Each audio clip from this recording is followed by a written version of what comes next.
أعوذ بالله من الشيطان الرجيم.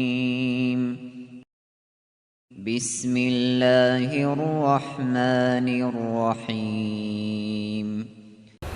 السلام عليكم ورحمة الله وبركاته.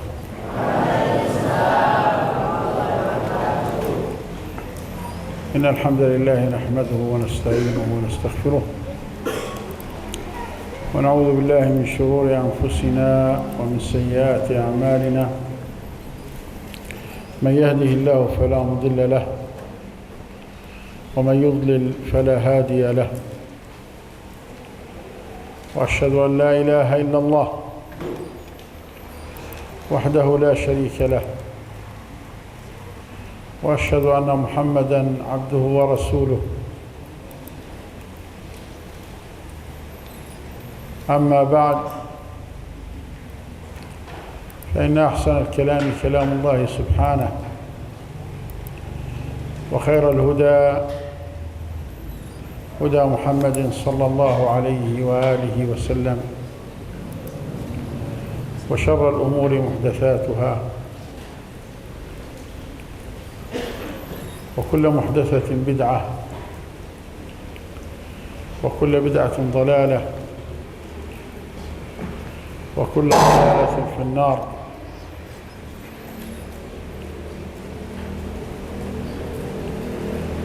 أما بعد، أيها الإخوة الأحبة والأبناء الفضلاء،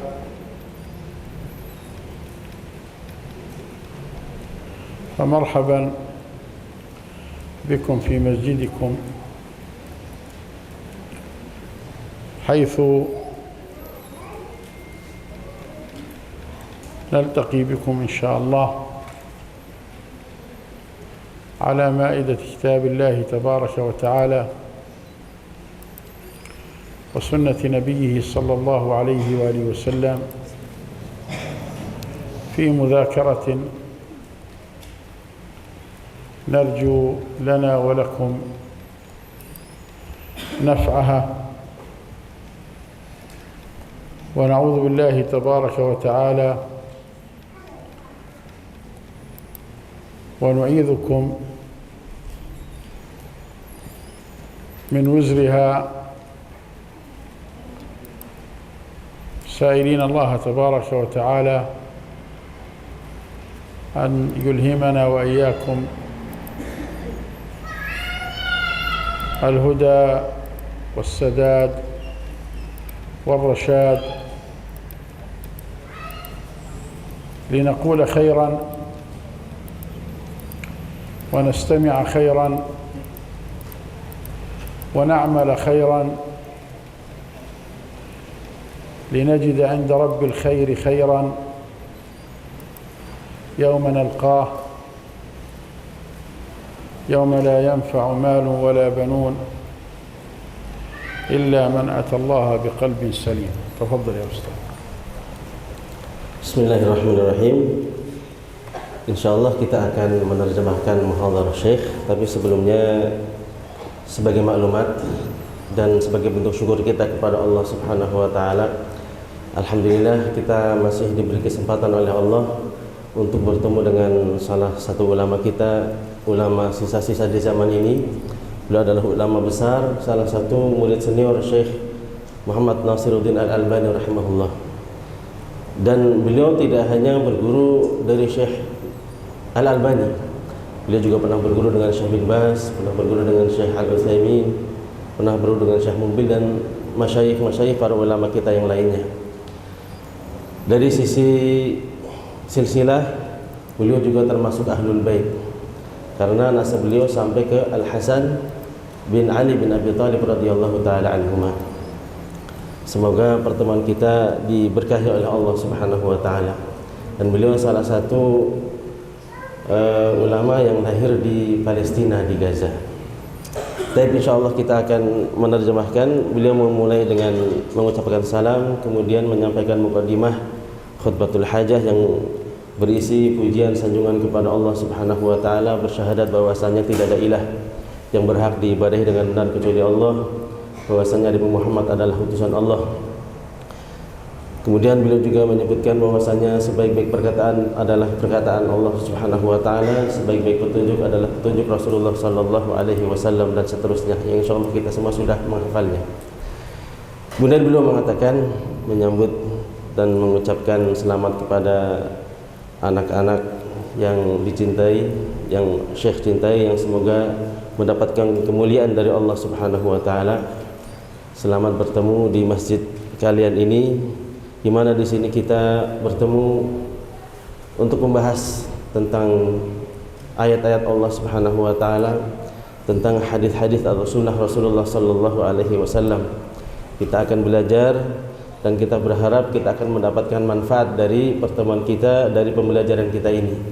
Sebagaimana kita juga berlindung kepada Allah Subhanahu wa taala dari ketidakbermanfaatan dari majelis ini.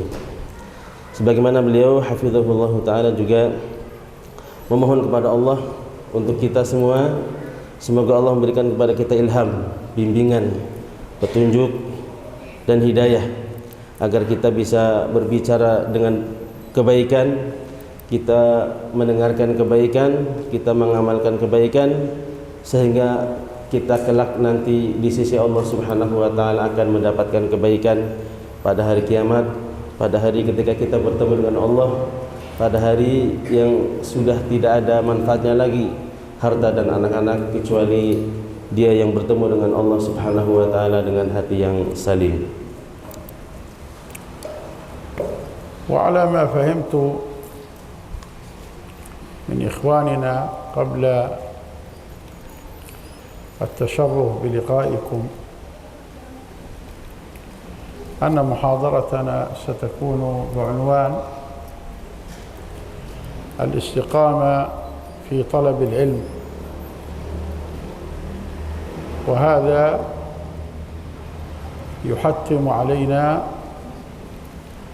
ويوجب علينا أن نعرف معنى الاستقامة أولا، وأصلها في كتاب الله وفي سنة نبيه صلى الله عليه وآله وسلم وأقوال علماء السلف ممن استقاموا فأقام الله تبارك وتعالى لهم أمور دنياهم مع ما وعدهم عليه من إقامة آخرتهم على خير ما يحبون ويرجون. تفضل يا أستاذ. Beliau menyampaikan bahwa yang beliau fahami dari yang disampaikan oleh panitia, insyaallah materi yang akan kita bahas dan kita kaji pada siang hari ini berkenaan dengan al-istiqamah fi talabil ilmi. Bagaimana atau kiat-kiat agar kita bisa istiqamah di dalam mencari ilmu, khususnya ilmu syar'i. Dan sebelum kita membahas tentang bagaimana cara-cara istiqamah di dalam menuntut ilmu, maka sangat perlu dan wajib bagi kita untuk mengetahui apa arti dari istiqamah yang kita fahami dari Al-Quranul Karim, dari Kitabullah, dari Sunnah Rasul Sallallahu Alaihi Wasallam, dan dari para ulama salaf yang mereka telah istiqamah di dalam kehidupan mereka, sehingga Allah Subhanahu Wa Taala menjadikan mereka akan mendapatkan keteguhan dalam kehidupan mereka, dan mereka juga akan mendapatkan apa yang dijanjikan oleh Allah Subhanahu wa taala di akhirat kelak. فنجد أن ربنا تبارك وتعالى أمر نبيه صلى الله عليه وسلم ابتداء بأن يستقيم، وأمره لنبيه أمر لسائر الأمة، حتى أن النبي صلى الله عليه وآله وسلم حين نزلت عليه هذه الآية تفكر فيها حتى شيبته، فكان يقول شيبتني هود وأخواتها. وكان شيب النبي صلى الله عليه وآله وسلم في عنفقته، هذه تسمى العنفقة، الشعرات التي تحت الشفاه السفلى وفوق اللحية تسمى العنفقة. فصار في لحيته حوالي 20 شيبة، 20 شعرة شابت، كما قال أنس بن مالك رضي الله تعالى عنه: كان شيب رسول الله صلى الله عليه وآله وسلم في عنفقته تكاد تعدهن 20 شعرة، فكان يخضبهن صلى الله عليه وآله وسلم ويقول شيبتني هود وأخواتها. ويقصد بهود الآية التي في سورة هود التي سنقرأها عليكم بعد الترجمة. تفضل.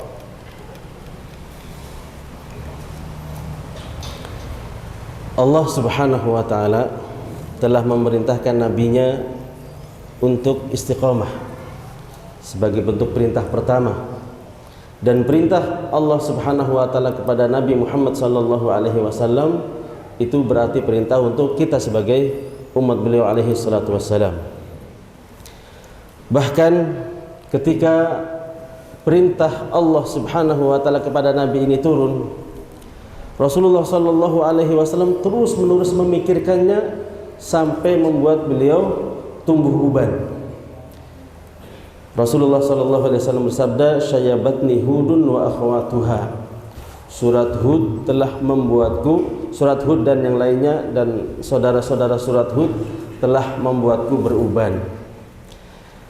Kata Syekh Hafizahullah Ta'ala, uban beliau, uban Rasul sallallahu alaihi wasallam di antara yang tumbuh adalah di dekat dagu. Di sini tadi di tempat yang beliau sudah sebutkan, yang jumlahnya sebagaimana disebutkan di dalam hadis yang diriwayatkan oleh Anas bin Malik radhiyallahu taala anhu, sekitar 20 helai rambut putih. Yang dimaksud dengan Hud di sini adalah ayat yang insyaallah nanti akan dibacakan oleh Syekh berikutnya. Qala Allah azza wa jalla li nabiyhi sallallahu alaihi wa alihi wasallam: فاستقم كما أمرت فاستقم كما أمرت ومن تاب معك ولا تطغوا إنه بما تعملون بصير ولا تركنوا إلى الذين ظلموا فتمسكم النار وما لكم من دون الله من أولياء ثم لا تنصرون. فالنبي صلى الله عليه وآله وسلم حين تفكر وتدبر في هذا الأمر عظم عليه، ولكن كان لا بد من امتثال أمر الله تبارك وتعالى. فكان خير من استقام على أمر الله سبحانه. وفي هاتين الآيتين وقفات لا بد أن نبينها إن شاء الله، لأنها السبيل والطريق إلى الاستقامة على طلب العلم. تفضل.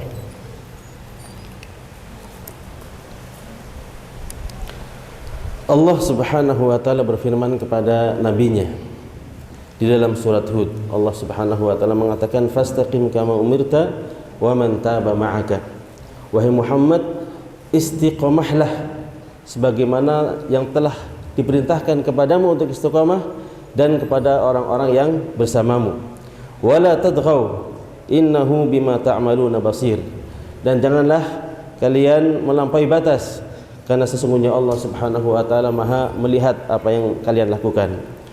Wala tarkanu ilal ladzina zalamu, dan janganlah kalian condong kepada orang-orang yang berbuat zalim.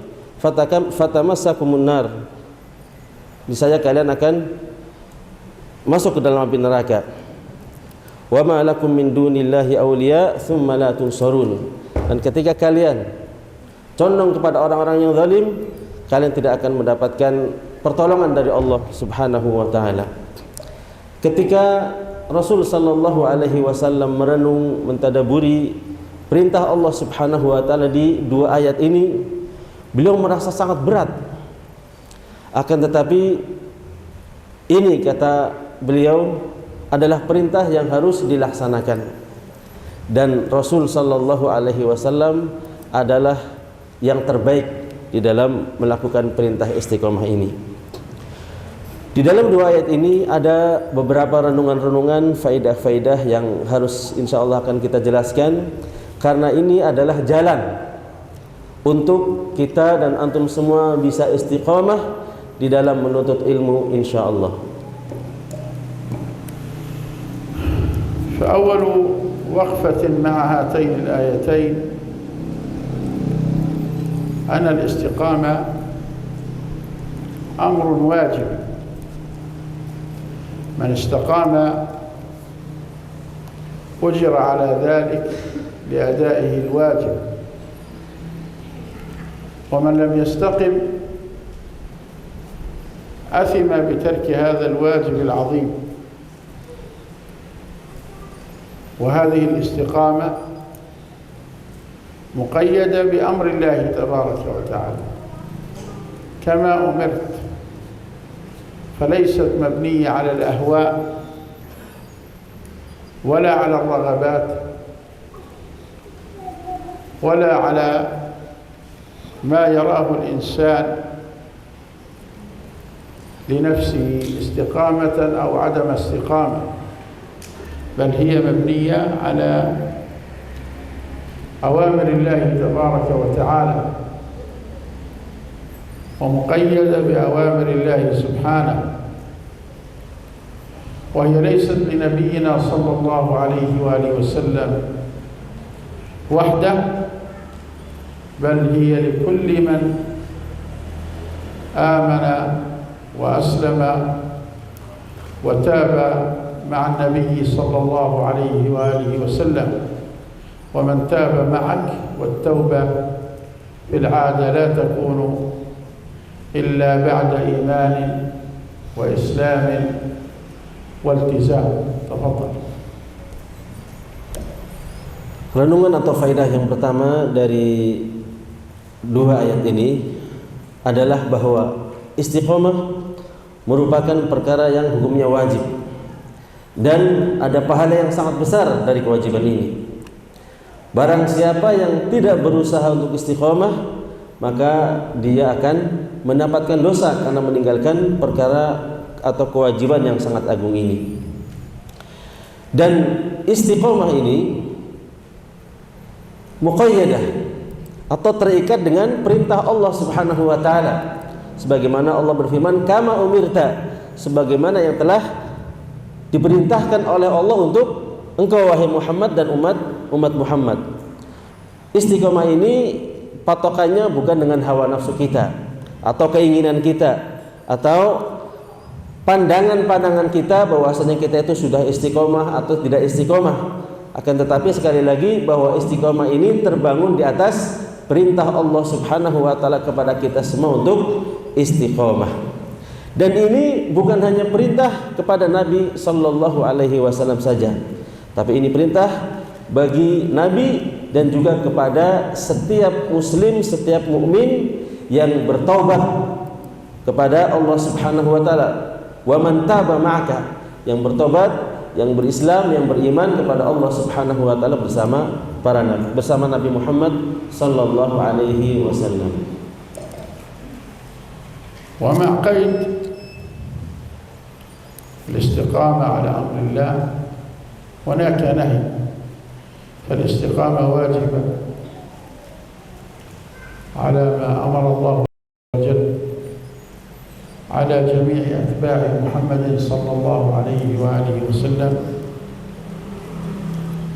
وفيها ومن تمام هذه الاستقامة تحريم الطغيان.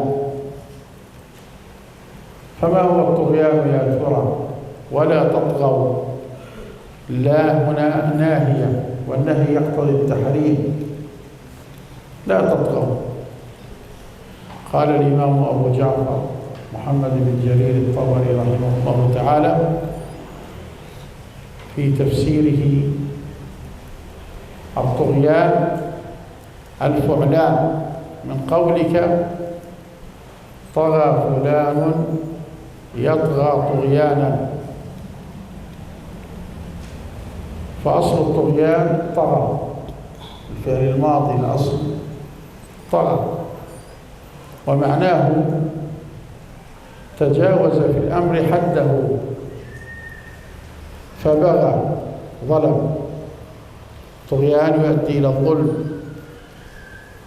ومنه قول الله تبارك وتعالى: كلا إن الإنسان ليطغى، أي يتجاوز حده. ولذلك نستقم كما أمرنا ولا نتجاوز حدودنا. وسنبين كيف مجاوزة الحد حتى في الاستقامة. تفضل.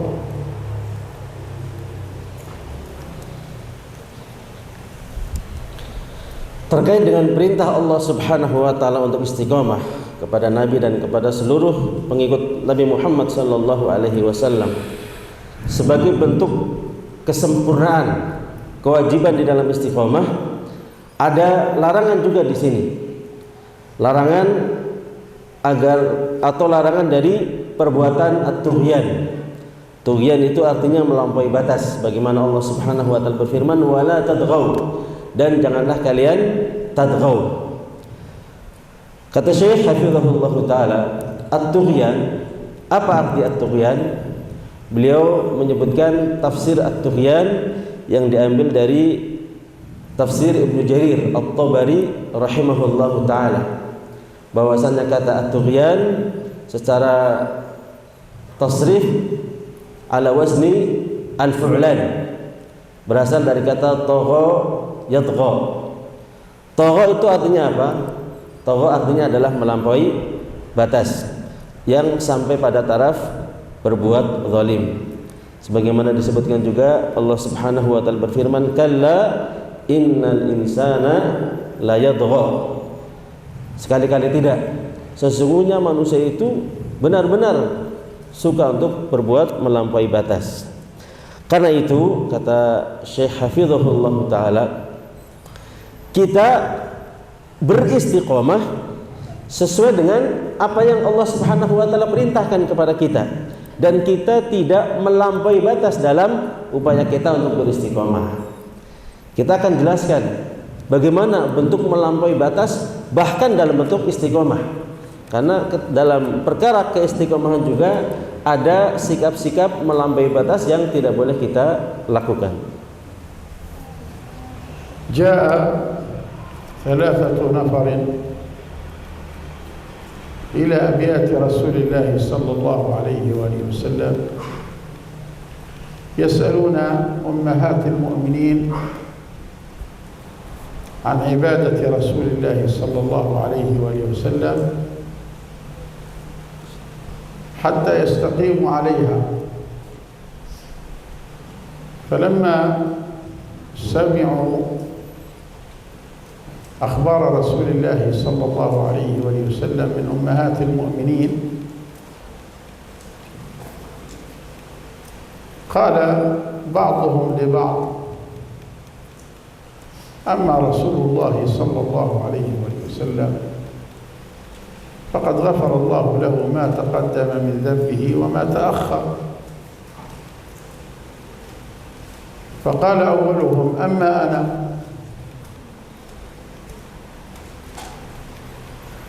فسأصلي الليل ولا أرقد، لأنهم استقلوا عبادة النبي صلى الله عليه وآله وسلم، فأرادوا الطغيان في طلب العلم وفي طلب رضوان الله تبارك وتعالى. قال الأول: أما أنا فسأصلي الليل ولا أرقد. وقال الآخر: أما أنا فسأصوم النهار ولا أفطر، أقضي عمري صائما. وأما الثالث فقال: وأما أنا فلن أتزوج النساء، سأبقى بدون نساء، ما أستمتع بالنساء. فعلم بخبرهم النبي صلى الله عليه وسلم، فخطب الناس وقال لهم: أما إني أخشاكم لله وأتقاكم له. هذا معنى الاستقامة. أما إني أخشاكم لله وأتقاكم له، وإني أصلي وأرقد وأصوم وأفطر وأتزوج النساء. كان له 9 نسوة صلى الله عليه وآله وسلم. فمن رغب عن سنتي فليس مني. الرغبة عن السنة طغيان، يقع الإنسان في الغلو في السنة وتجاوزها، في الطغيان الذي نهى الله عز وجل عنه تتميما للاستقامة. فإياك يا عبد الله أن تغلو في دين الله فتطغى فتفسد ما كان ينبغي لك إصلاحه، وتخرج عن حد الاستقامة إلى حد الإعوجاج، لأن عكس الاستقامة الإعوجاج. تفضل.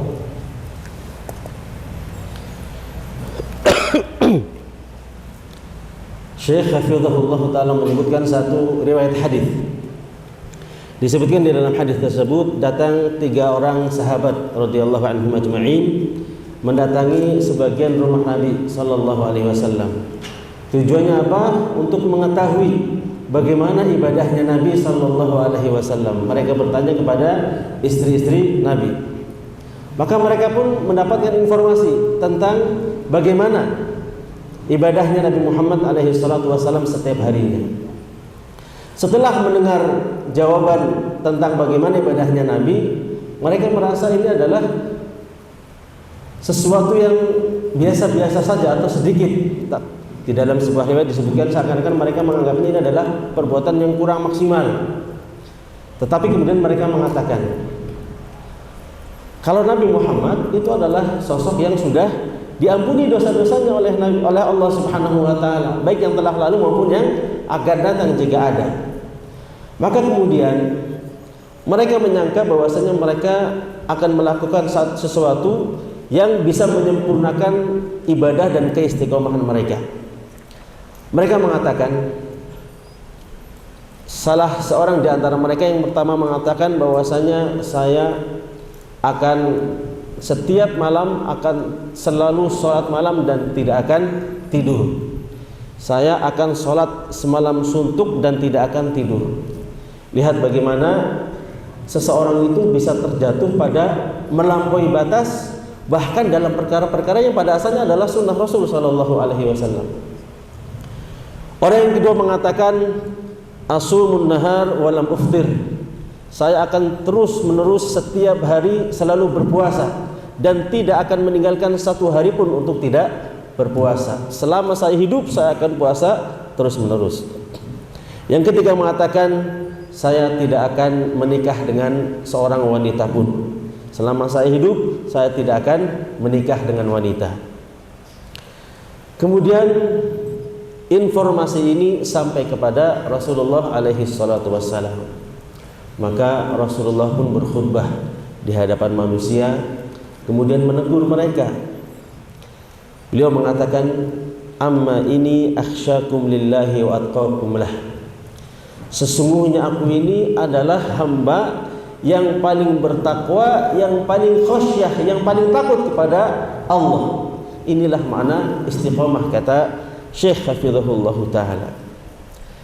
Kata Rasulullah Sallallahu Alaihi Wasallam menunjukkan tentang istiqamah yang benar, tentang sunnah yang benar.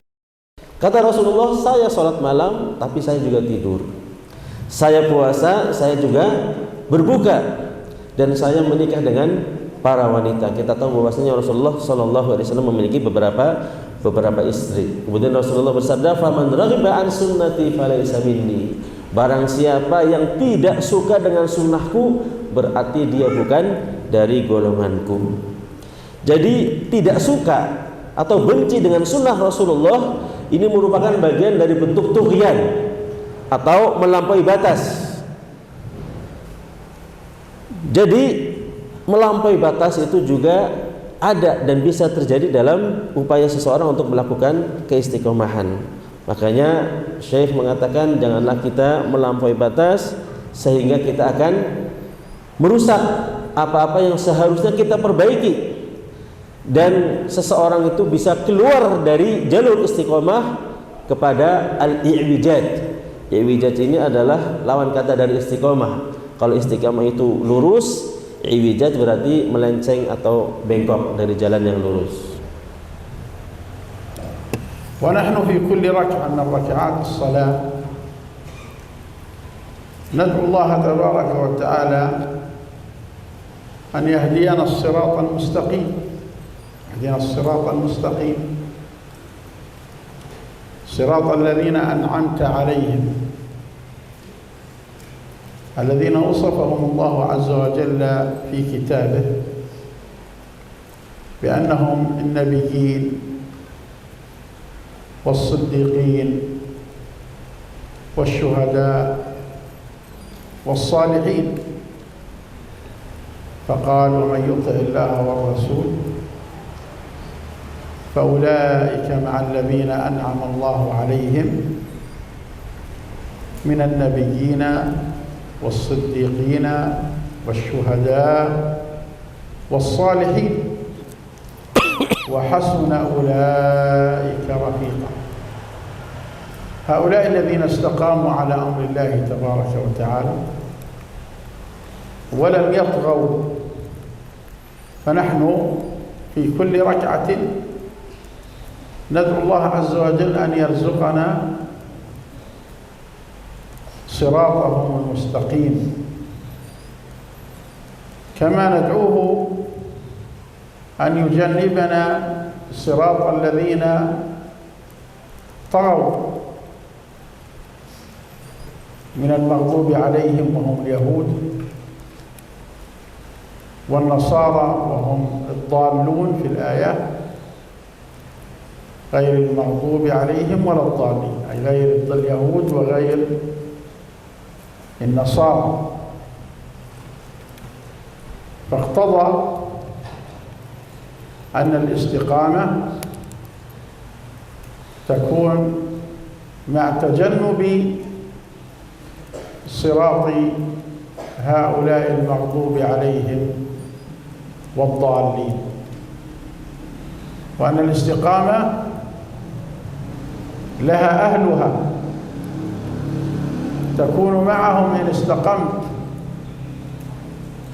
مع النبيين والصديقين والشهداء والصالحين وحسن أولئك رفيقا.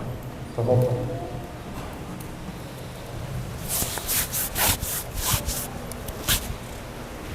Dan di setiap rakaat salat kita selalu dan terus menerus berdoa kepada Allah Subhanahu wa taala agar Allah memberikan kita hidayah untuk bisa meniti as-sirat al-mustaqim, jalan yang lurus. Siratal ladzina an'amta alaihim, jalan orang-orang yang telah Engkau beri nikmat atas mereka. Mereka itu siapa? Mereka adalah orang-orang yang telah juga disebutkan oleh Allah Subhanahu wa taala di dalam ayat yang lain, yaitu mereka para nabi, para siddiqin, para syuhada, dan para orang-orang saleh. Allah Subhanahu wa taala berfirman, "Wa may yuti'illaha war rasul faulaika ma'al ladzina an'ama Allahu 'alaihim minan nabiyyin was-siddiqin wasyuhada was-salihin wa hasuna ulaika rafiqa." Barang siapa yang taat kepada Allah, taat kepada Rasulnya, maka mereka akan bersama orang-orang yang telah Allah beri nikmat kepada mereka, yaitu para nabi, orang-orang yang siddiq, yang jujur di dalam keimanan mereka, orang-orang yang mati syahid di jalan Allah Subhanahu wa taala, dan orang-orang saleh. Mereka adalah orang-orang yang istiqamah. Mereka adalah orang-orang yang istiqamah di atas perintah Allah Subhanahu wa taala, dan mereka tidak melampaui batas. Jadi kita di setiap salat kita, di setiap rakaat kita, kita berdoa kepada Allah Subhanahu wa taala untuk Allah memberikan kepada kita hidayah jalan yang lurus ini. Sebagaimana di dalam salat kita juga, di samping permintaan kita kepada Allah agar Allah memberikan kepada kita jalan yang lurus, kita juga berdoa kepada Allah agar Allah Subhanahu wa taala menghindarkan kita semua dari jalan orang-orang yang melampaui batas. Siapa jalan orang-orang yang melampaui batas tersebut? Mereka adalah orang-orang yang al-maghdub alaihim, jalannya orang-orang yang Allah murkai, yaitu orang-orang Yahudi laknatullah alaihim, dan jalannya ad-dallin, orang-orang yang sesat, yaitu orang-orang Nasrani. Maka ikhwatal iman, hafizani wa hafizakumullah, kita berdoa dengan dua doa ini. Kita doa agar diberi jalan yang lurus, dan kita berdoa agar kita dihindarkan dari jalan yang sesat dan jalan yang dimurkai oleh Allah Subhanahu wa taala. Dan istiqomah ini memiliki para ahli, memiliki para pelaku, ada ahli-ahli istiqomah. Apabila kita antum semua berusaha untuk istiqomah, maka kita akan diberi rizki oleh Allah Subhanahu wa taala bersama dengan mereka ahlul istiqomah, yaitu para nabi, para siddiqin, para syuhada, dan para salihin. Wa hasuna ulaika rafiqa, dan mereka adalah sebaik-baik teman. وقد أمرنا ربنا تبارك وتعالى أيضا أن نستقيم على صراطه، فقال: وأن هذا صراطي مستقيما فاتبعوه ولا تتبعوا السبل فتفرق بكم عن سبيله ذلكم وصاكم به لعلكم تتقون. ونبينا عليه الصلاة والسلام حين فسر لهم هذه الآية فسرها وبينها بخطوط، فخط لهم خطا مستقيما، وخط حوله عن يمينه وعن شماله خطوطا،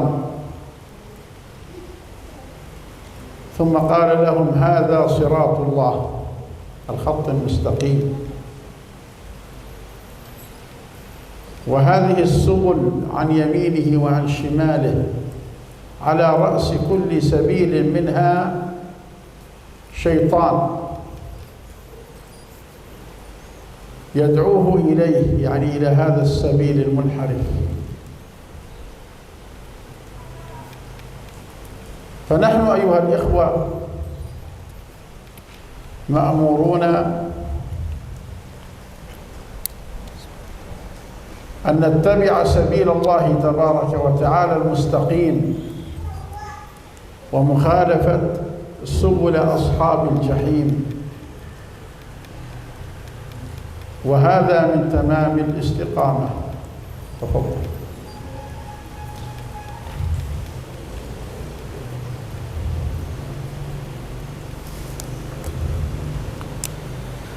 Allah Subhanahu wa taala memerintahkan kita untuk istiqomah, juga disebutkan di dalam ayat yang lain.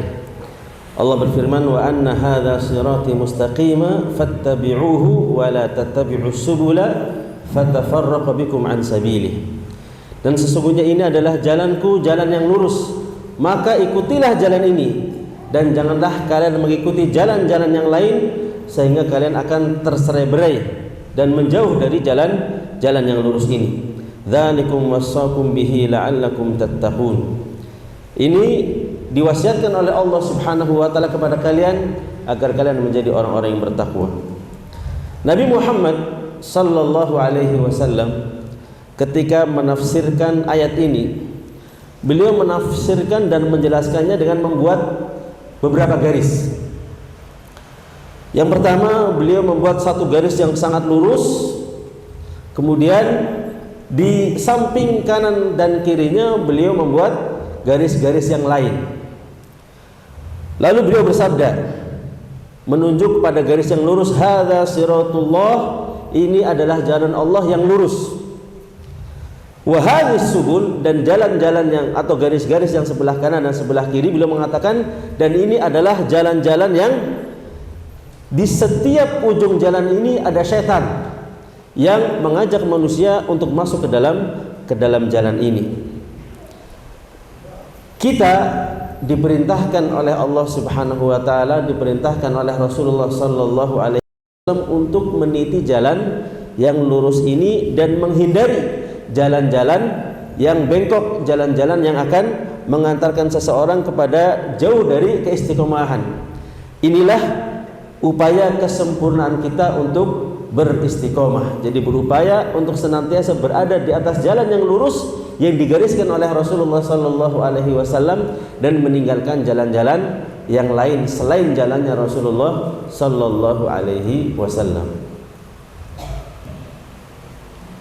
وسأضرب قبل أن أتجاوز ولا تطغوا سأضرب مثالا آخر على الطغيان في طلب العلم والعبادة وطلب الآخرة. هناك صحابي جليل كان شابا يافعا فتى في مقتبل العمر، اسمه عبد الله بن عمرو بن العاص. أبوه صحابي مثله،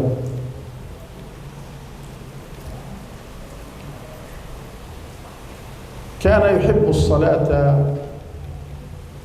والصيام وقراءة القرآن.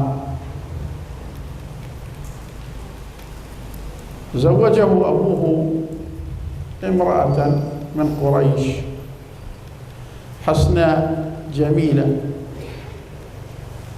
شابة فتية مثله، وجاء بعد أيام، أي أبوه جاء يزوره في بيته فوجد امرأته، يعني كنت هذا الرجل امرأة عبد الله، فقال لها كيف عبد الله؟ قالت ما شاء الله كثير العبادة، لا يقرب لنا فراشا، تشكوه ولكن بطريقة تلميحية، لا يقرب لنا فراشا، لا يقرب لنا فراشا، تعرف ولا ما تعرف؟ نعم. ولا يكشف لنا كنفا. هذه شكوى ولكن ايش؟ بالتلميح. فجاء عمرو بن العاص رضي الله تعالى عنه إلى النبي صلى الله عليه وآله وسلم وأخبره بخبر ابنه عبد الله، فاستدعاه النبي صلى الله عليه وسلم فقال بلغني عنك كذا وكذا، فقال نعم يا رسول الله، أنا أحب قيام الليل وصيام النهار وتلاوة القرآن، ليله بصلي ونهاره صائم، والمرأة في الهامش.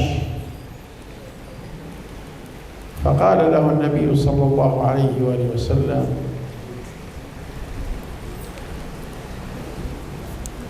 صم من كل شهر 3 أيام، فذلك بالشهر كله، لأن الحسنة ب10 أمثالها، فاليوم ب10 أيام كأنك صمت الشهر. قال: إني أطيق أكثر من ذلك. قال: فصم الاثنين والخميس، يعني يصبح 8 أيام في الشهر. قال: إني أطيق أكثر من ذلك، طغيان. قال: فصم يوما وأفطر يوما، فذلك نصف الدهر. قال: إني أطيق أكثر من ذلك. فقال له النبي صلى الله عليه وسلم: لا خير أكثر من ذلك. فخير الصيام صيام داود، كان يصوم يوما ويفطر يوما. وخير القيام قيام داود، كان ينام، كان يصلي ثلث الليل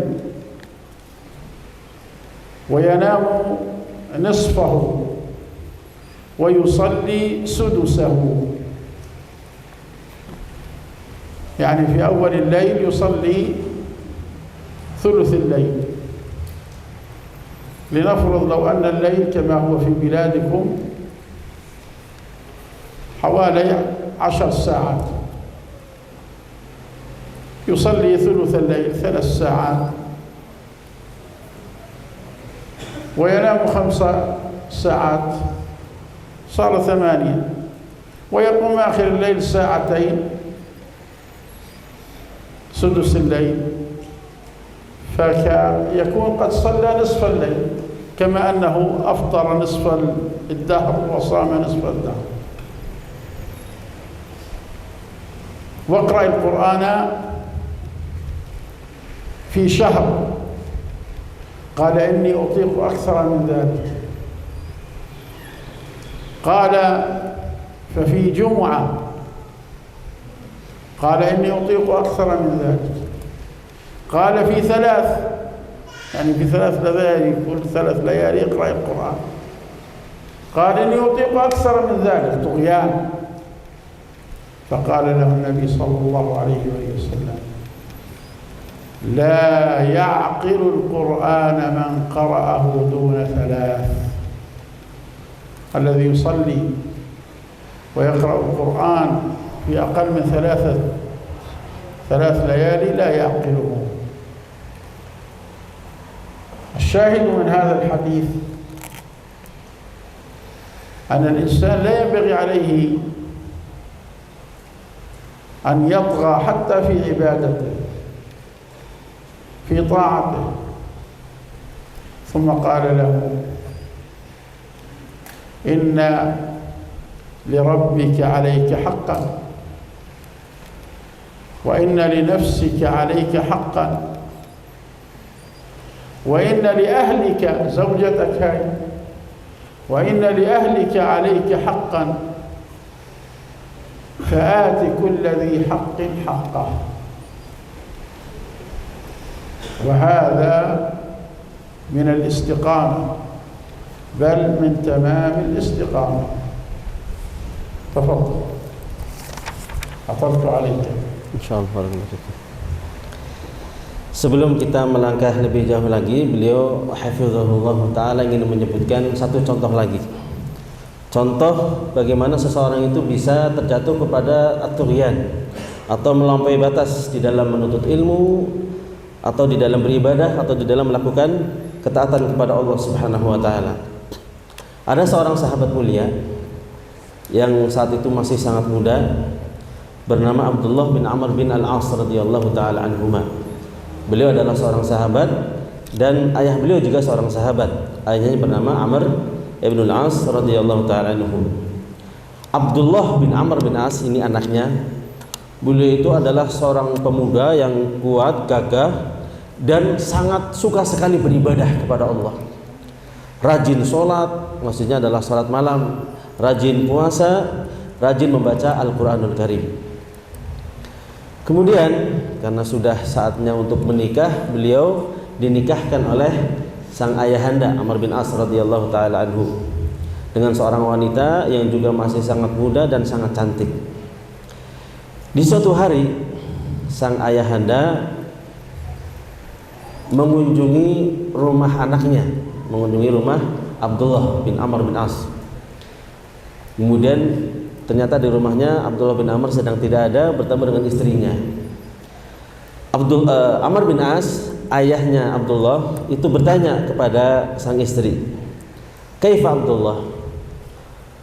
Wahai fulanah, bagaimana Abdullah? Jadi setelah menikah ditanya bagaimana kondisi Abdullah suaminya. Maka istrinya ini menjawab, sebenarnya istrinya ini sedang mengadu, tetapi dengan sindiran, dengan kalimat yang bagus. Kata istrinya, Abdullah ini kathirul ibadah, ibadahnya sangat luar biasa banyak. La yaqrubu lana firashan, tetapi dia karena saking semangatnya ibadah sampai-sampai tidak punya kesempatan untuk mendatangi kami. Jadi tidak punya waktu untuk istrinya. Istrinya dibiarkan sendirian, tidak didekati karena begitu semangatnya Abdullah bin Amr bin As beribadah kepada Allah Subhanahu wa taala. Jadi ini istrinya sedang mengadu tetapi dengan kalimat yang bagus. Tetapi sang ayahanda memahami. Maka kemudian Amr bin As datang kepada Rasulullah sallallahu alaihi wasallam mengadukan tentang apa yang dilakukan oleh Abdullah bin Amr bin As, anaknya. Benar atau tidak? Beribadah dengan sungguh-sungguh, sangat rajin sampai melupakan sang istri. Maka Rasulullah sallallahu alaihi wasallam memerintahkan seseorang untuk memanggil Abdullah bin Amr bin As. Abdullah bin Amr bin As dipanggil. Setelah datang sampai kepada Rasulullah, Rasulullah bertanya, "Wahai Abdullah, balaghani anka kadza wa kadza." Saya telah mendengar atau dapat informasi bahwasanya kamu ini, seperti ini dan seperti ini. Kata Abdullah bin Amr bin As, "Iya wahai Rasulullah, karena saya sangat cinta dengan sholat, saya sangat cinta dengan membaca Al-Quran, saya sangat suka beribadah kepada Allah."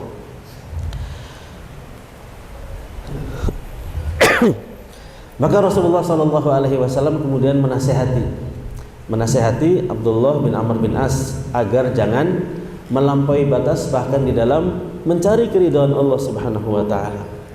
Wahai Abdullah, sum min kulli syahrin thalathata ayyam. Kalau kamu berpuasa, berpuasalah di 1 bulan 3 hari saja. Fadzalika bisyahri kulli. Maka ini pahalanya seperti pahala 1 bulan penuh. Karena kan satu kebaikan akan dilipatkan dengan menjadi 10 kali lipat. Ketika seseorang di dalam 1 bulan berpuasa 3 hari, berarti seakan-akan dia berpuasa 1 bulan penuh. Tapi kata Abdullah, dia mengatakan, "Wahai Rasulullah, aku mampu untuk berpuasa lebih dari itu." Maka kata Rasulullah, kalau demikian berpuasalah Senin Kamis. Jadi kalau berpuasa Senin Kamis berarti sekitar 8 kali di dalam sebulan. Kata Abdullah, "Wahai Rasulullah, aku masih mampu untuk melakukan lebih dari itu." Jadi ini ada sikap melampaui batas, kata beliau, hafizahullah ta'ala. Kata Rasulullah, jika demikian maka berpuasa 1 hari dan berbuka 1 hari. Puasanya Nabi Daud alaihissalam. Kata Abdullah, "Wahai Rasulullah, aku mampu untuk berpuasa lebih dari itu." Jadi ingin berpuasa setiap hari dan tidak berbuka. Maka kata Nabi Shallallahu Alaihi Wasallam menghentikan sikap melampaui batasnya Abdullah. "La khaira akthar min dzalik." Wahai Abdullah, tidak ada kebaikan jika engkau berpuasa lebih dari itu. Sesungguhnya puasa yang terbaik adalah puasanya Nabi Daud alaihissalam, 1 hari berpuasa, 1 hari berbuka. Dan salat yang terbaik adalah salatnya Nabi Daud alaihissalam. Kana yusalli thulutsal lail wa yanamu nisfahu wa yusalli sulusahu. Daud alaihissalam itu salat di sepertiga malam, kemudian tidur seperti setengah malam, dan sholat kembali di 1/6-nya. Jadi di awal malam Daud alaihissalam sholat sepertiga malam. Kalau beliau memperumpamakan kalau misalnya kita di sini malam itu sekitar 10 jam. Jadi di awal malam Nabi Daud alaihissalam sholat 2 jam. Kemudian tidur setengah malam. Setengahnya 10 berarti 5 jam. Nabi Daud tidur 5 jam, kemudian bangun lagi untuk sholat 2 jam berikutnya. Jadi sholat 3 jam di awal malam, kemudian tidur 5 jam, dan bangun untuk sholat lagi 2 jam. Kemudian terkait dengan bacaan Al-Qur'annya Abdullah, Rasulullah sallallahu alaihi wasallam bersabda, "Wahai Abdullah, iqra al-Qur'an fi syahr." Khatamkanlah bacaan Al-Qur'an dalam 1 bulan. 1 bulan khatam, 1 bulan khatam. Kata Abdullah, "Wahai Rasulullah, saya mampu untuk menghatamkan Al-Qur'an lebih dari itu." Kata Rasulullah, "Fi Jum'ah." Kalau begitu silakan khatamkan Al-Qur'an di setiap kali 1 Jumat, 1 pekan. Kata Abdullah, "Wahai Rasulullah, aku masih mampu untuk menghatamkan Al-Qur'an lebih dari itu." Kata Rasulullah, "Kalau begitu 3 hari, 3 malam." Jadi menghatamkan Al-Qur'an setiap 3 malam. Kata Abdullah, "Wahai Rasulullah, saya masih mampu, Masya Allah, saya masih mampu untuk menghatamkan Al-Qur'an lebih dari itu." Maksudnya kurang dari 3 malam juga masih mampu. Ini adalah sikap tughyan, melampaui batas. Maka Rasulullah sallallahu alaihi wasallam bersabda, "La ya'qilul Qur'ana man qara'ahu duna thalath." Orang yang menghatamkan Al-Qur'an kurang dari 3 malam, kurang dari 3 hari, maka dia tidak akan bisa memahami apa yang dia baca. Yang menjadi poin dari hadis ini adalah, ikhwatal iman, hafizani wa hafizakumullah, di dalam ibadah pun ada peluang untuk seseorang itu melampaui batas dan kita tidak boleh. Maka di akhir hadis Rasulullah sallallahu alaihi wasallam menasihati Abdullah bin Amr bin As radhiyallahu taala anhuma, "Inna li rabbika 'alaika haqq." Ketahuilah wahai Abdullah, sesungguhnya Allah itu punya hak yang harus engkau tunaikan. Wa inna li nafsika 'alaika haqqan. Tetapi jiwamu, dirimu juga punya hak yang harus engkau tunaikan. Wa inna li ahlika 'alaika haqqan. Dan sesungguhnya istrimu, keluargamu juga punya hak yang harus engkau tunaikan. Fa'ati kulladzi haqqin haqqahu. Maka berikanlah hak kepada yang berhak untuk mendapatkannya. Inilah bentuk istiqomah. Dan bahkan kata beliau, ini adalah kesempurnaan dari istiqomah. Idzan ya ikhwani, ya abnai, wa ya ahibbai, من لوازم الاستقامة عدم الطغيان وهو مجاوزة الحد حتى في العبادات وما يقرب إلى الله تبارك وتعالى، وفي طلب العلم الذي هو أسمى ما يقرب الإنسان إلى ربه تبارك وتعالى. ثم أتبع الله عز وجل هذا الموضع من الآية: ولا تطغوا إنه بما تعملون بصير. فيحذرنا الله تبارك وتعالى من الطغيان لأنه بصير بأعمالنا، خبير بها، سيحاسبنا على ذلك. لأن الاستقامة كما قلت في أول الكلام وأعيد وأكرر للتأكيد، الاستقامة مقيدة بأمر الله تبارك وتعالى، وليست على الأهواء والاجتهادات وما يحبه الإنسان أو ما يبغضه، بل بين الله تبارك وتعالى لنا في كتابه وفي سنة نبيه صلى الله عليه وآله وسلم كيف نكون مستقيمين فعلا، وأخبرنا أنه بصير بأعمالنا، ومقتضى ذلك أنه سيحاسبنا على هذه الأعمال التي هو بصير بها. تفضل.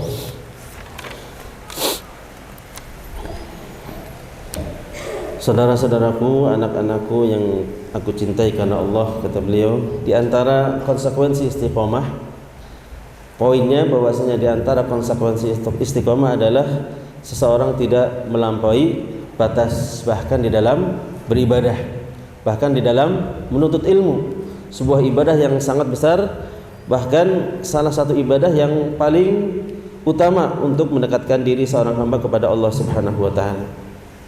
Di dalam ayat ini yang tadi kita bacakan, Allah Subhanahu wa taala menyertakan satu larangan, wala tadghaw innahu bima ta'maluna basir. Setelah memerintahkan untuk istiqomah, kemudian Allah melarang, dan janganlah kalian melampaui batas, dan sesungguhnya Allah Subhanahu wa taala Maha melihat, Maha mengetahui apa yang kalian amalkan, kalian lakukan. Di sini Allah Subhanahu wa taala melarang kita semua dari perbuatan tughyan atau melampaui batas. Karena Allah Maha tahu dengan amalan kita. Allah Maha melihat apa yang kita lakukan. Dan secara zahirnya ketika Allah Subhanahu wa taala mengetahui apa yang kita lakukan, maka Allah Subhanahu wa taala akan menghisab kita terhadap setiap apa yang kita lakukan. Maka sekali lagi Syekh Hafizahullah taala menekankan bahwasanya istiqomah itu muqayyadah bi amrillah, terikat dengan perintah Allah Subhanahu wa taala, bukan dengan hawa nafsu, bukan dengan istihad kita, bukan dengan sesuatu yang penting kita suka atau yang kita tidak suka. Akan tetapi istiqomah ini sudah dijelaskan oleh Allah Subhanahu wa taala di dalam Al-Qur'anul Karim, dijelaskan oleh Rasulullah sallallahu alaihi wasallam di dalam sunnah-sunnah beliau yang mulia. Bagaimana caranya kita istiqomah yang benar. Dan ketika Allah Subhanahu wa taala mengatakan bahwasanya Allah Maha melihat perbuatan kita, maka di antara konsekuensinya Allah Subhanahu wa taala akan menghisab atau memintai pertanggungjawaban dari setiap apa yang kita lakukan. ثم أتبع الله عز وجل هذه الآية بالآية التالية تتميما لمعنى الآية السابقة، فقال ولا تركنوا إلى الذين ظلموا، ما قال ولا تظلموا، لأن الظلم ظلمات يوم القيامة، ولأنه من المعلوم من الدين بالضرورة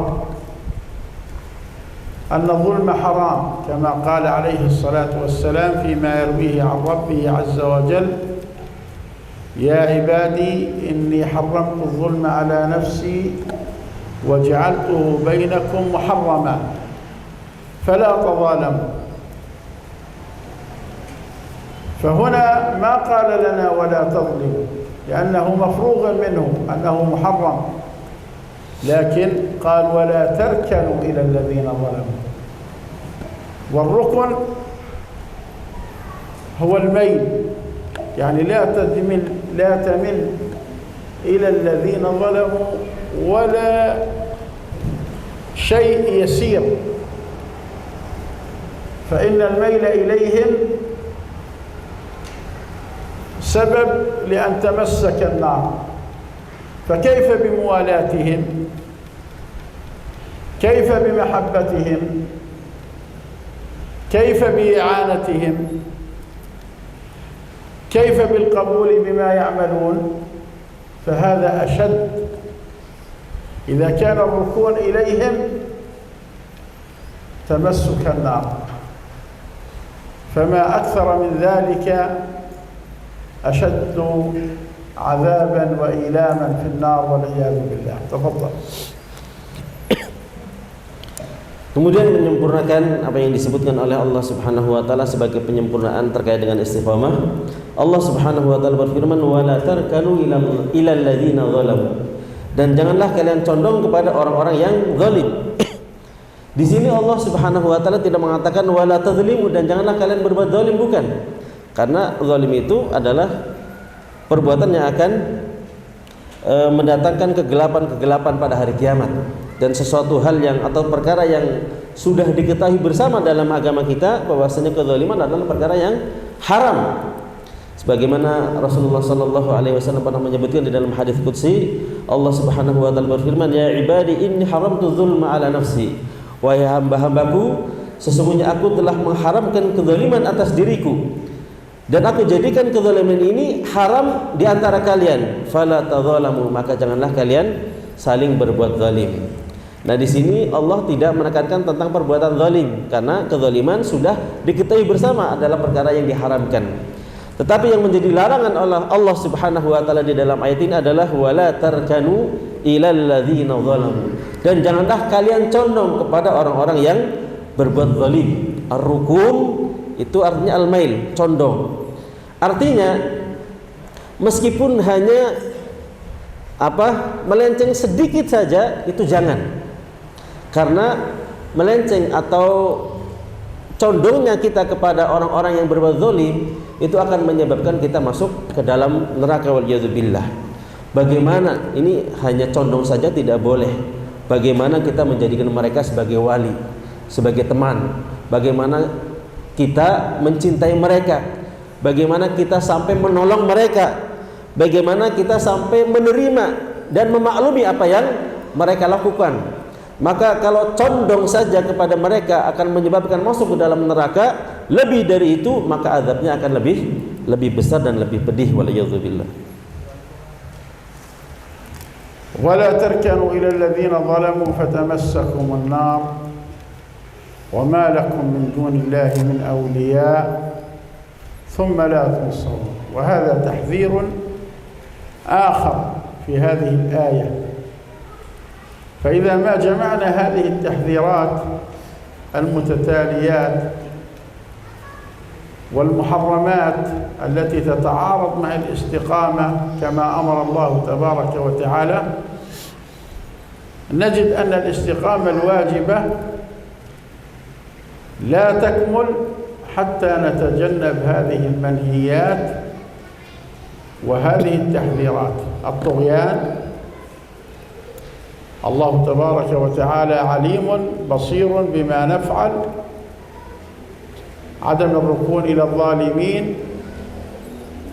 ما توعدنا الله به من النار إن ركنا إليهم. ليس لنا من دون الله ولي وليس لنا من دون الله نصير. 6 تحذيرات تضبط الاستقامة.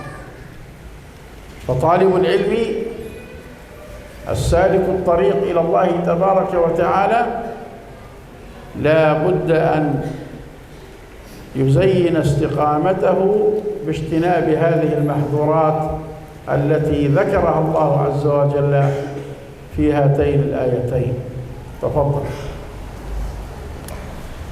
Kemudian Allah berfirman, wa ma lakum min dunillahi awliya thumma la tunsarun. Dan kalian tidak akan mendapatkan wali selain Allah Subhanahu wa taala, dan kalian tidak akan mendapatkan pertolongan. Ini adalah ancaman yang lain. Jadi kalau kita mengumpulkan ancaman-ancaman ini, perkara-perkara yang diharamkan oleh Allah Subhanahu wa taala, kita akan mendapati bahwasanya istiqamah yang wajib itu tidak akan sempurna kecuali dengan kita berupaya untuk meninggalkan perkara-perkara ini. Jadi at-tughyan, melampaui batas, kemudian adamur rukun ila zalimin. Kita juga tidak boleh untuk condong kepada orang-orang yang berbuat zalim. Maka penuntut ilmu yang sedang meniti jalan Allah Subhanahu wa taala, kita harus berusaha untuk memperindah diri kita, memperindah keistiqomahan kita dengan meninggalkan perkara-perkara yang dilarang oleh Allah Subhanahu wa taala di dalam dua ayat yang mulia ini. Wa min tamam al-istiqamah an nastaqima 'ala al-wahyi على السنة، وهو خطاب كما أنه خاطبنا به تبعا لنبينا عليه الصلاة والسلام، خاطبنا به مباشرة فقال فاستقيموا إليه، فكلنا مأمورون بهذه الاستقامة فاستقيموا. لكن هذه الكلمة جاء قبلها كلام وجاء بعدها كلام يتمم معناها.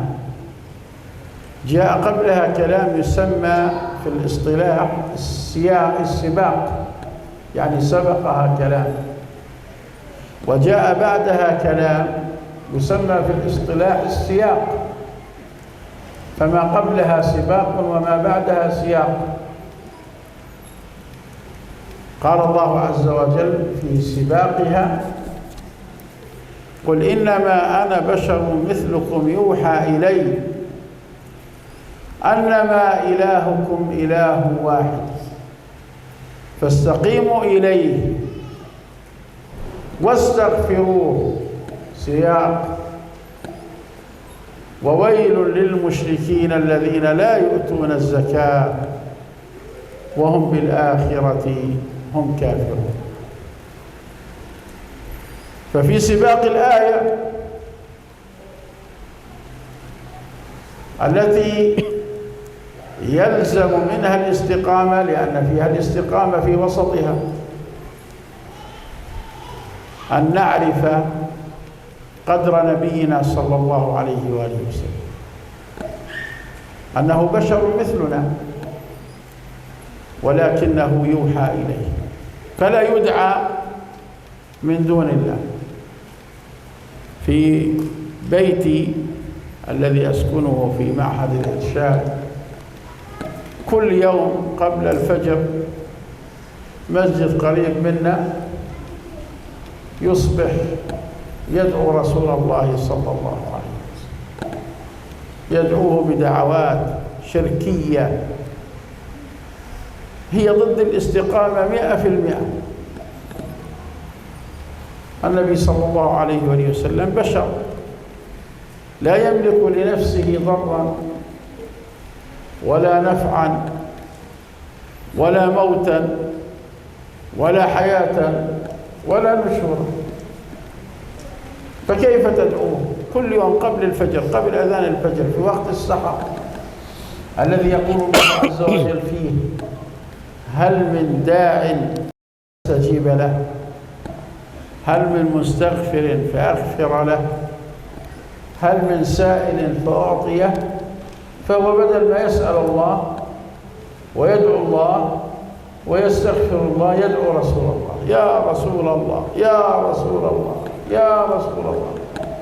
هذا يا إخواني الكرام مخالف للاستقامة 100%، بل هو محبط للعمل، مبطل للإيمان، لأنه شرك بالله تبارك وتعالى. دعاء رسول الله بما لا يقدر عليه إلا الله شرك بالله، حذر الله منه نبيه عليه الصلاة والسلام فقال ولقد أوحي إليك وإلى الذين من قبلك لئن أشركت ليحبطن عملك ولتكونن من الخاسرين. فكيف نحن حين نشرك بالله رسول الله ندعوه من دون الله؟ ومن أضل ممن يدعو من دون الله من لا يستجيب له إلى يوم القيامة. حين ندعو رسول الله هل يستجيب لنا؟ إذا كنا نعتقد أنه سيستجيب لنا هذا شرك بالله. متى يستجيب النبي صلى الله عليه وسلم؟ حين يكون يراك ويسمعك. أما وهو في قبره الشريف صلى الله عليه وسلم يدعى، فهذا شرك. قل إنما أنا بشر مثلكم يوحى إلي فاستقيموا إليه واستغفروا. لا تدعوا أحدا من دون الله، استقيموا في دعاء الله واستغفروه على تقصيركم. وويل للمشركين، كأنه يقول إياكم أن تدعوني من دون الله، لأن هذا يوقعكم في الشرك. ومن صفات المشركين أنهم بخلاء لا يؤتون الزكاة.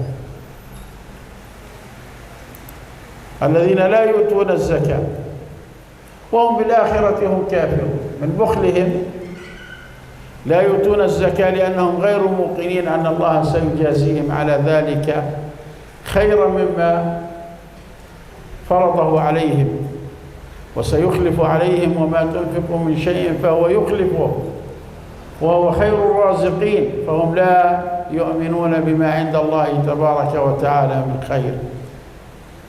إذن فالاستقامة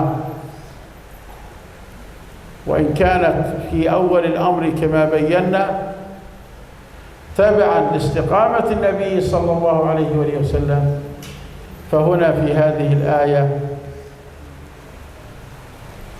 من آيات سورة فصلت أمر عام لكل المسلمين والمؤمنين ألا يبطلوا استقامتهم بشرك أو ببخل أو بغلو في رسول الله صلى الله عليه وآله وسلم. تفضل.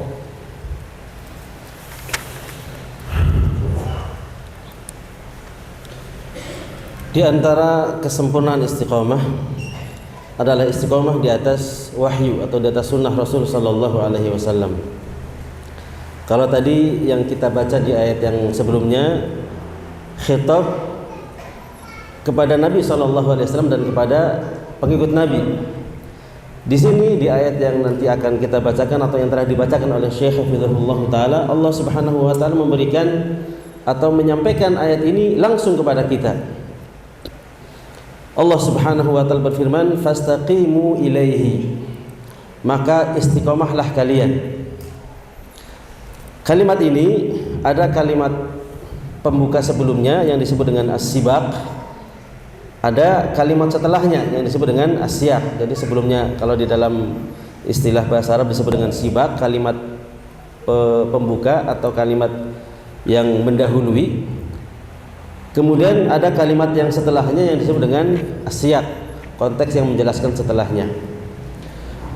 Yang sibaq atau kalimat yang sebelumnya Allah Subhanahu wa taala mengatakan, "Qul innama ana basyarum mithlukum yuha ilayya annama ilahukum ilahu wahid fastaqimu ilaihi wastaghfiruh."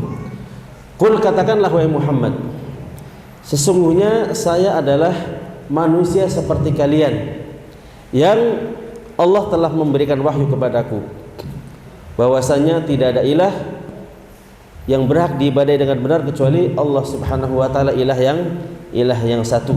Fastaqimu ilaihi, maka istiqomahlah kepadanya, wastaghfiruh, dan beristighfarlah kepadanya, kepada Allah Subhanahu wa taala.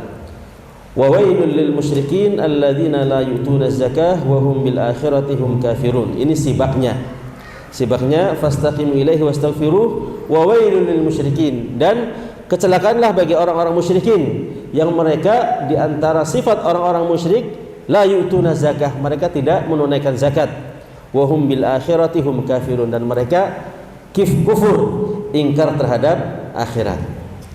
Di sini ikhwatal iman hafizani wa hafizakumullah, ada juga bentuk tughyan atau melampaui batas dalam sikap seseorang kepada nabinya Muhammad sallallahu alaihi wasallam. Rasulullah dengan kemuliaan beliau, akan tetapi beliau adalah manusia, bashar. Sama-sama manusia, bedanya Allah Subhanahu wa taala memberikan wahyu kepadanya. Maka tidak boleh Rasulullah sallallahu alaihi wasallam itu dipanjatkan doa kepadanya, minta sesuatu. Kemudian Syekh menceritakan, beliau tinggal di kompleks pesantren. Di sekitar pesantren ada orang-orang awam yang di setiap sholat subuh biasa mereka mengutarakan pujian-pujian, tapi pujian-pujiannya mengandung kesyirikan karena mereka minta kepada Nabi Muhammad SAW dan seterusnya. Berdoa dengan doa-doa yang di situ mengandung kesyirikan, dan itu bertentangan dengan keistiqomahan 100%. 100% itu bertentangan dengan istiqomah. Karena Nabi Muhammad SAW itu tidak bisa mendatangkan manfaat, tidak bisa mendatangkan madarat, tidak bisa memberikan kematian, tidak bisa memberikan kehidupan. Jangan sampai seseorang itu berdoa meminta beribadah kepada Nabi Muhammad SAW. Padahal di sepertiga malam ketika mereka mengucapkan pujian-pujian seperti itu, kata Syekh, Allah Subhanahu wa ta'ala sendiri setiap hari mengatakan kepada hambanya, hal min da'in fa'astajibalah, adakah pada saat ini di sepertiga malam orang yang berdoa kepadaku, aku akan mengabulkan doanya. Hal min mustaghfirin faghfirullah, apakah di pagi hari ini atau petang ini, malam ini ada orang yang memohon ampun kepadaku, niscaya aku akan mengampuninya. Hal min sa'ilin fa'utiyah, apakah ada orang yang meminta kepadaku sesuatu, pasti aku akan memberinya. Tetapi mereka malah tidak berdoa, tidak minta kepada Allah, malah minta berdoa kepada Nabi. Ini menyelisihi istiqomah, bahkan ini bisa membatalkan keimanan, karena ini adalah perbuatan kesyirikan. Jadi ikhwatul iman, hafizani wa hafizakumullah, Nabi Muhammad SAW memperingatkan kita dari perbuatan kesyirikan. Walaqad uhiya ilaika wa ilal ladzina min walaqad uhiya ilayya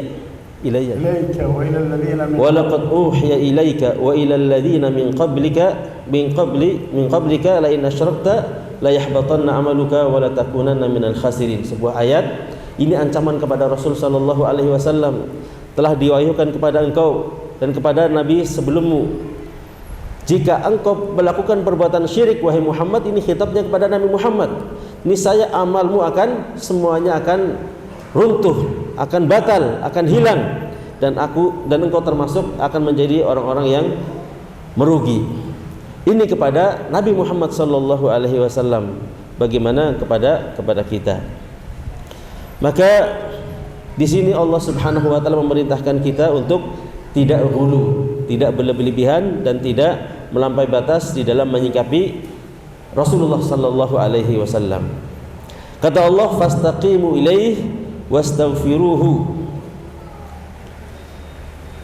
Istiqomahlah kalian kepada Allah dan beristighfarlah, memohon ampun kepada Allah. Kenapa kita beristighfar? Karena kita banyak kekurangan. Kita mohon ampun kepada Allah Subhanahu wa taala dari kekurangan-kekurangan kita. Kemudian di dalam ayat ini Allah Subhanahu wa taala menyebutkan tentang kecelakaan bagi orang-orang yang menyekutukan Allah, yaitu orang-orang musyrik. Dan di antara sifat orang-orang musyrik adalah mereka tidak menunaikan zakat. Kenapa mereka tidak menunaikan zakat? Karena mereka tidak yakin dengan akhirat. Mereka tidak yakin dengan janji Allah Subhanahu wa taala. Padahal Allah Subhanahu wa taala telah menjanjikan pahala, balasan yang amat sangat besar bagi orang-orang yang mau menginfakkan harta-harta mereka. Wa ma tunfiqu min syai'in fahuwa yukhlifuh. Apapun yang kalian infakkan, maka Allah Subhanahu wa taala akan menggantinya. Kalau sebelumnya istiqamah ini adalah perintah Allah Subhanahu wa taala kepada Nabi, kemudian kita ikut dalam mendapatkan perintah tersebut, maka di sini Allah Subhanahu wa taala memerintahkan kita secara langsung di dalam ayat ini yang ada di dalam surat Fussilat. Perintah secara umum kepada setiap muslim agar kita tidak membatalkan keistiqomahan kita dengan perbuatan kesyirikan atau melampaui batas, bahkan kepada Nabi Muhammad sallallahu alaihi wasallam. Wa min tamam al-istiqamah razaqani Allah wa iyyakum al-istiqamah an nastaqim fi al-uhud wal mawathiq حتى ولو كانت مع المشركين. فكان من آخر ما أنزل الله عز وجل على نبيه صلى الله عليه وآله وسلم قوله سبحانه: وإن أحد من المشركين استجارك فأجره حتى يسمع كلام الله ثم أبلغه مأمنه، حتى ولو كان مشركا. ثم قال: كيف يكون للمشركين عهد عند الله وعند رسوله، لأنهم لا يلتزمون بالعهود إلا الذين عاهدتم عند المسجد الحرام، فما استقاموا لكم فاستقيموا لهم إن الله يحب المتقين.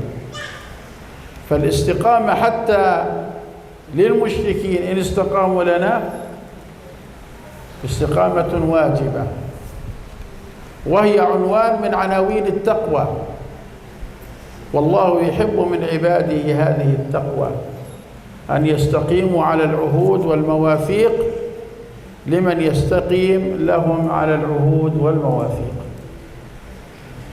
وهي من تمام الاستقامة ومن تمام التقوى. تفضل. Di antara kesempurnaan istiqomah yang kita berdoa kepada Allah Subhanahu wa taala, semoga Allah memberikan kepada kita keistiqomahan, adalah istiqomah di dalam menepati perjanjian. Meskipun perjanjian ini terjadi antara kita dengan orang-orang musyrik. Sebagaimana Allah Subhanahu wa taala berfirman di dalam sebuah ayat, yang ini di antara ayat yang terakhir yang diturunkan oleh Allah Subhanahu wa taala kepada Rasulullah sallallahu alaihi wasallam. Wa in akhadhu minal musyrikina istajaraka fa'ajirhu hatta yasma'a kalam Allah. Apabila ada orang-orang musyrik, istajaraka memohon pertolongan. Apabila ada orang-orang musyrik yang datang kepada engkau wahai Muhammad meminta perlindungan, fa'ajirhu, maka lindungilah ia atau lindungilah mereka hatta yasma'a kalam Allah, sampai agar mereka mendengar kalam Allah Subhanahu wa taala. Tsumma ablighu ma'manah, kemudian berilah keamanan. Kemudian di dalam ayat yang lain disebutkan kaifa yakunu lil musyrikina ahdun, bagaimana orang-orang musyrik itu, kan kita tahu bahwasanya orang-orang musyrik di antara sifat mereka itu tidak memenuhi perjanjian apabila mereka berjanji dengan kita. Makanya di sini Allah Subhanahu wa taala berfirman, illal ladzina ahadtum famastaqamu lakum fastaqimu lahum. Jadi kewajiban kita memenuhi perjanjian dengan mereka apabila mereka memenuhi perjanjian dengan kita juga. Maka kewajiban kita kepada mereka orang-orang musyrik yang memenuhi perjanjian dengan kita, maka kita juga wajib untuk memenuhi perjanjian dengan mereka. Innallaha yuhibbul muttaqin, karena sesungguhnya Allah Subhanahu wa taala mencintai orang-orang yang bertakwa. Jadi ini salah satu bentuk atau indikasi ketakwaan seseorang. Tanda ketakwaan adalah ketika seorang muslim berusaha untuk istiqomah memenuhi perjanjian meskipun dengan orang-orang musyrik, dan ini merupakan bagian dari kesempurnaan keistiqomahan kita. بعد هذه السياحة في آيات الله تبارك وتعالى التي تتكلم عن الاستقامة، سنذكر حديثا هو من أواخر أحاديث النبي صلى الله عليه وسلم في السنة 9 لما جاء وفد ثقيف مسلمين للنبي صلى الله عليه وسلم بعد أن حاصرهم شهورا بعد فتح مكة، فك الحصار عنهم ورجع إلى المدينة. فما أن وصل إلى المدينة حتى جاء وفد ثقيف يعلن إسلامهم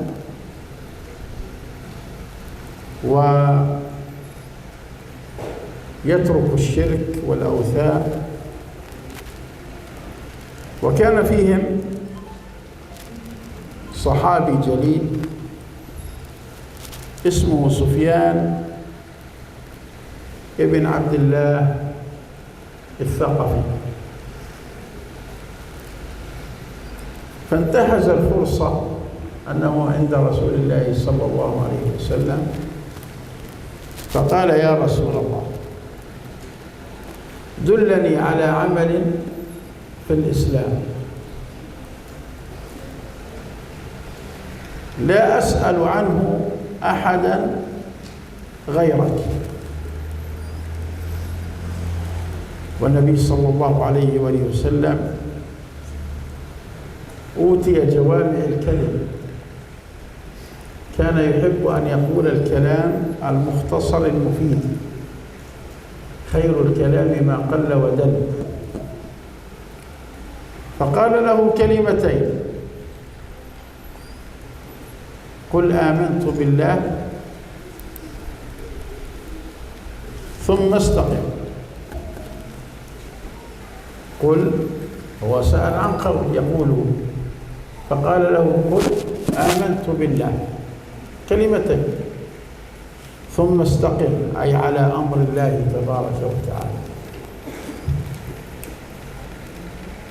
فلم يكتف هذا الصحابي بهاتين الكلمتين، قال: يا رسول الله، ما أخوف ما تخاف علي؟ فأخذ النبي صلى الله عليه وآله وسلم بلسان نفسه، قال: هذا، يعني لسانك، احفظ لسانك. ولذلك تقول العرب: لسانك حصانك، إن صنته صانك، وإن هنته هانك. مفهوم الكلام؟ حصان. لسانك حصانك، كالحصان، إذا أكرمت الحصان حيوان يكرمك، وإذا أذللته يسقطك ويهينك ويطأك برجليه. فاللسان كالحصان، إذا أكرمته يكرمك، يوصلك إلى مكانك، ينجيك، يتفاعل معك، يمتعك في ركوبه. وإن أهنته يهينك، يسقطك، يطأك بقدميه بحوافره. فكأن اللسان مثل الحصان. فاحفظ لسانك تحفظ مقامك، لم تحفظ لسانك تقع في المهالك. تفضل.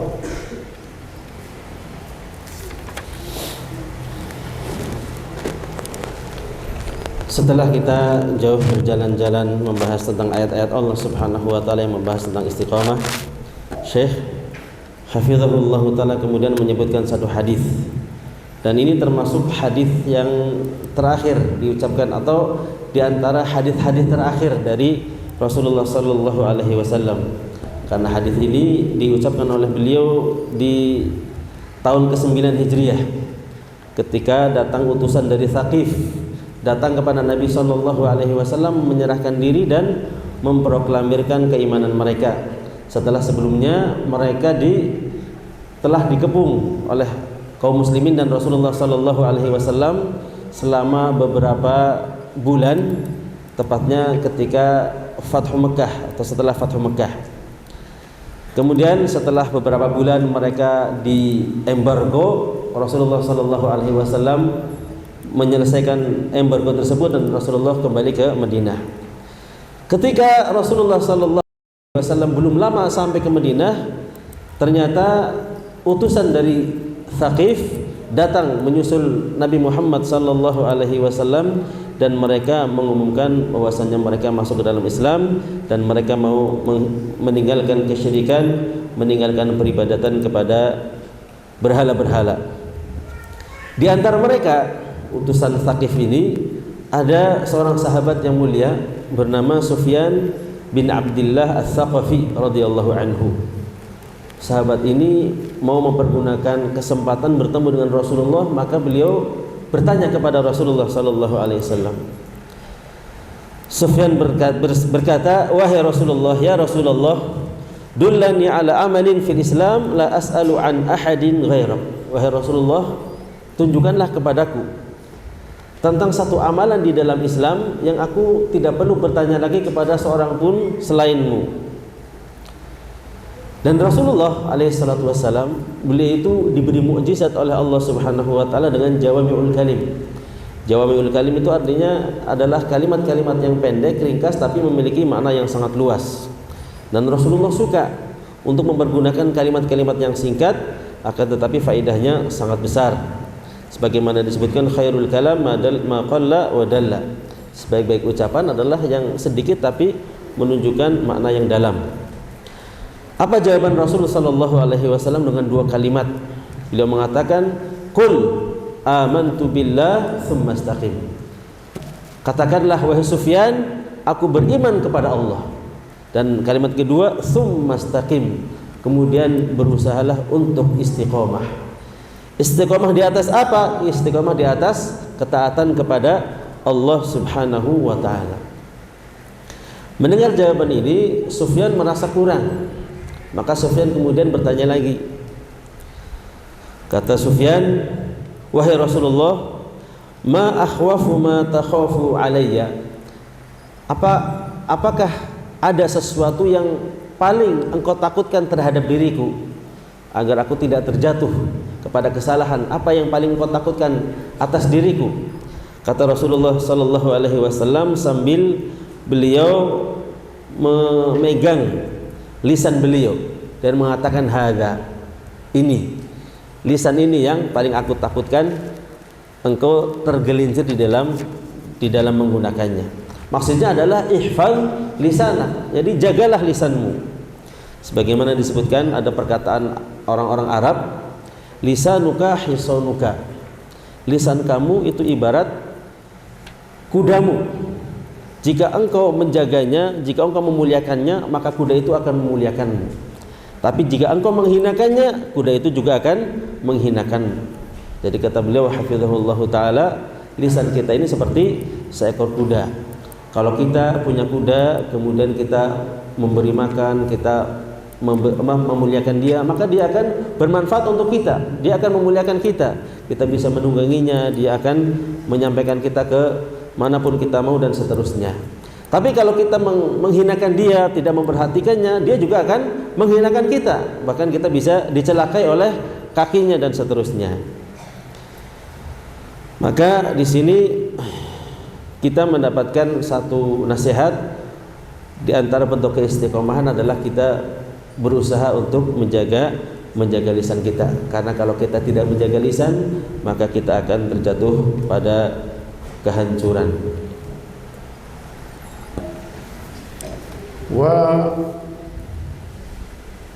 ونختم بكلام أهل العلم عن الاستقامة. فمما أثر من كلام أهل العلم قولهم الاستقامة عين الكرامة. الاستقامة عين الكرامة يعني ذات الكرامة.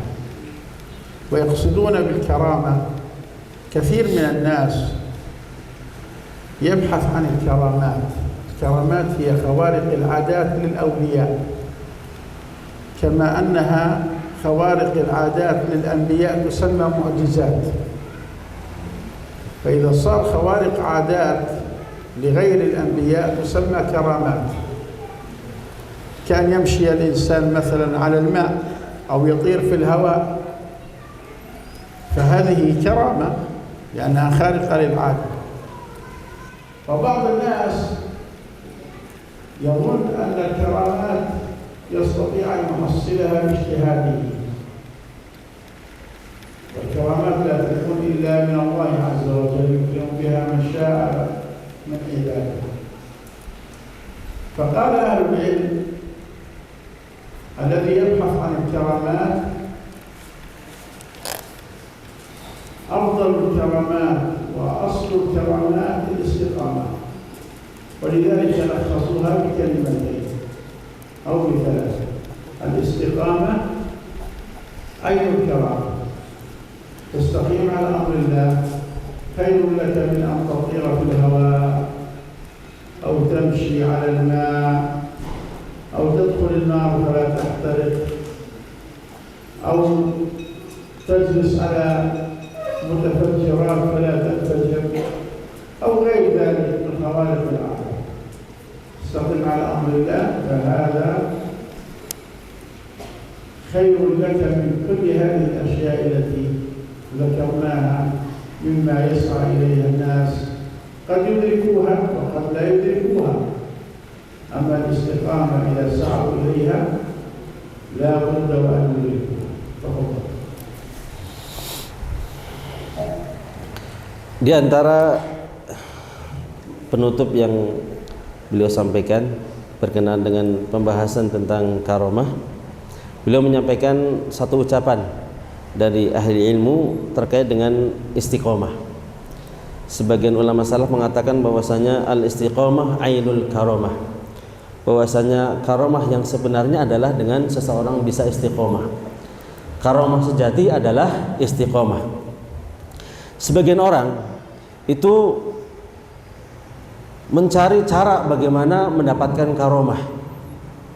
Karomah itu adalah kejadian-kejadian luar biasa yang dialami oleh wali-wali Allah. Sebagaimana mukjizat itu kejadian luar biasa yang dialami oleh para nabi. Kalau karomah bagi selain nabi. Mungkin kita kalau sering mendengar tentang karomah-karomah, cerita-cerita ada orang yang bisa terbang atau ada orang yang bisa berjalan di atas air dan seterusnya. Sebagian orang menganggap bahwasanya karomah itu bisa didapatkan dengan melakukan ritual-ritual atau melakukan amalan-amalan tertentu.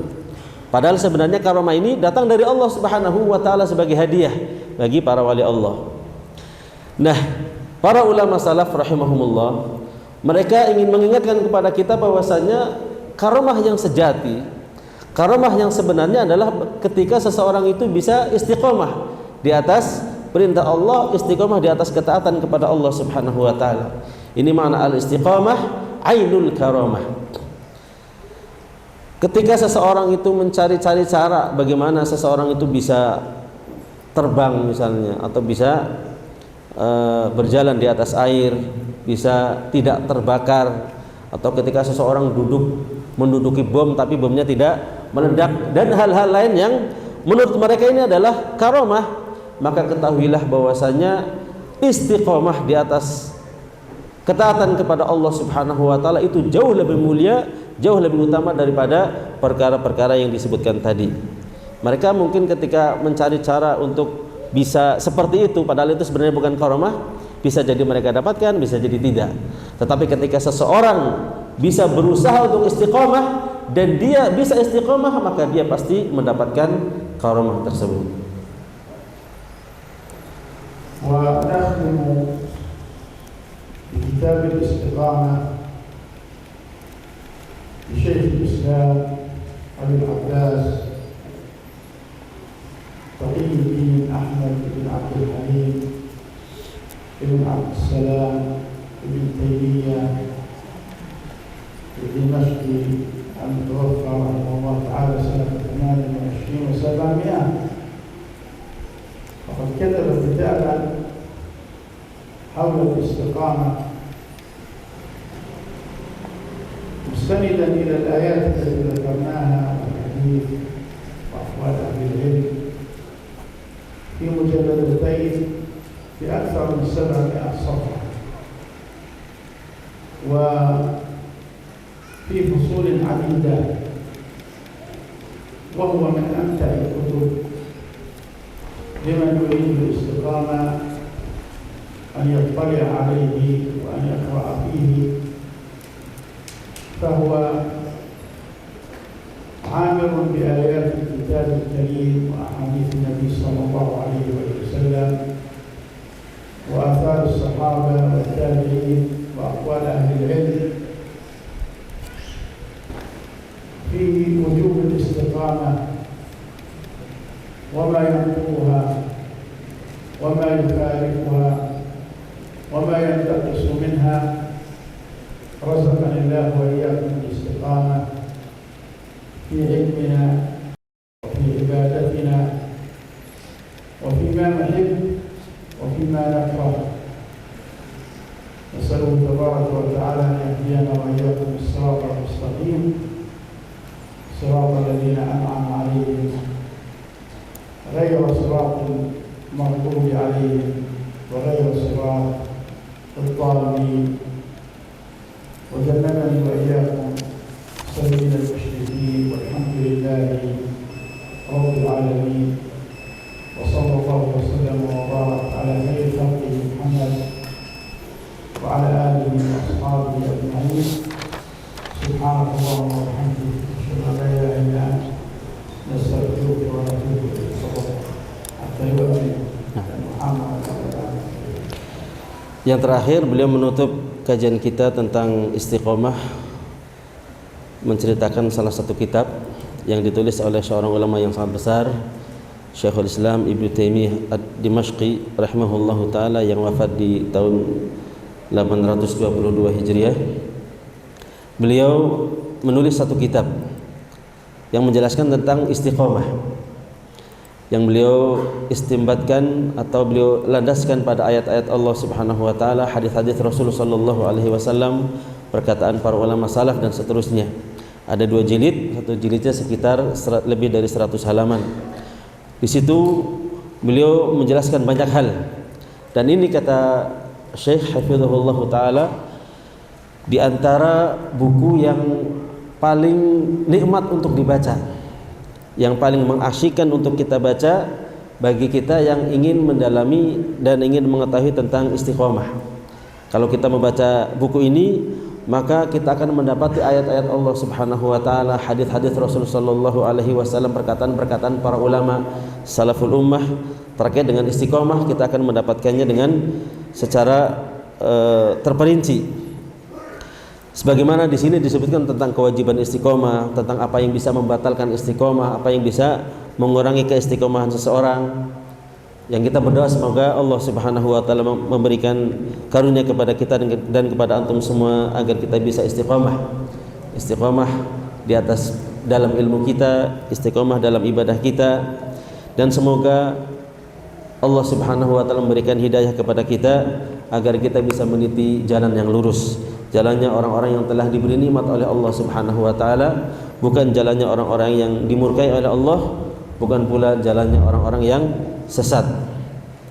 Kemudian di akhir muhadarah, beliau hafizahullah taala berselawat kepada Nabi Muhammad sallallahu alaihi wasallam. Semoga salawat dan salam terlimpahkan kepada baginda Nabi Muhammad alaihi salatu wasallam, kepada istri-istri beliau, keluarga beliau, para sahabat beliau, dan setiap muslim yang berusaha untuk meniti jalan beliau hingga akhir zaman.